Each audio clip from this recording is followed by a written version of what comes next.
મારું નામ રાજુભાઈ મારવિયા, સરપંચ શ્રી નિકાવા. ગીર ગંગા ટ્રસ્ટ પરિવાર દ્વારા આયોજિત કે જે પાણી બચાવોના અભિયાનને લઈને પૂરા ભારતની અંદર હમણાં તાજેતરની અંદર રાજકોટ રેસકોર્સ મુકામે ન ભૂતો ન ભવિષ્યથી, કારણ કે રામકથા જોઈએ છે, ભાગવત કથા જોઈએ છે, પણ જલ કથાનું આયોજન કે જે કુમાર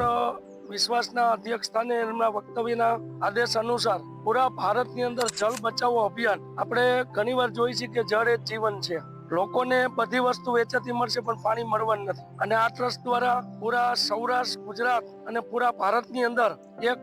લોકોને સાથે જોડીને જન આંદોલન થકીને સહભાગીદારીથી ચેક ડેમ ઊંડા ઉતરે અને પાણીના જે ભૂસ્તર છે એ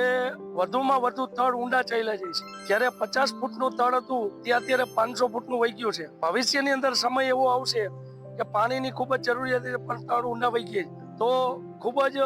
અભિનંદન સાથે અમે ગામડાના લોકો ખેતી સાથે જોડાયેલા છે અને ખેતીની સાથેનું જ અમારું જીવન છે. પાણીની આ જે મુહિમ છે, આ ગીર ગંગા પરિવાર ટ્રસ્ટના પ્રમુખ જે દિલીપભાઈ સખિયા એ ગામડે ગામડે જઈ અમે બધા સરપંચો જઈ, અત્યારે ભાડુકિયાના સરપંચ, જસાપરના સરપંચ, આણંદપુરના સરપંચ છે, પીપરના સરપંચ છે, બેરિયાના સરપંચ છે, અમે બધા લોકોએ પણ આ દિલીપભાઈ અમને એક વાત મૂકી, પાણી વધુમાં વધુ રોકાય, નદીના પાણી દરિયામાં વહી ન જાય, કુવા રિચાર્જ હોય, બોર રિચાર્જ હોય. સરકાર દ્વારા એમની કથામાં જ માનનીય મંત્રીશ્રીએ 2 યોજનાઓ જે મૂકી છે કે 90% સરકાર અને 10% લોક ભાગીદારી હોય તો ખેડૂતો વધુમાં વધુ જાગૃત થાય. ખરેખર હું માનું છું ત્યાં સુધીમાં ગામડે ગામડે આના એક કાર્યક્રમો થાય અને આ ટ્રસ્ટના કોઈ પણ ટ્રસ્ટીઓની હાજરીની અંદર લોકોની અંદર એક ઉત્સાહપૂર્વ વાતાવરણની અંદર ખૂબ જ આની કામગીરી વધુમાં વધુ થાય અને નદી નાળા, ડેમ, તળાવ પાણીની અંદર વધારે વધારે સંગ્રહ થાય એવા શુભ આશય સાથે આ ટ્રસ્ટ દ્વારા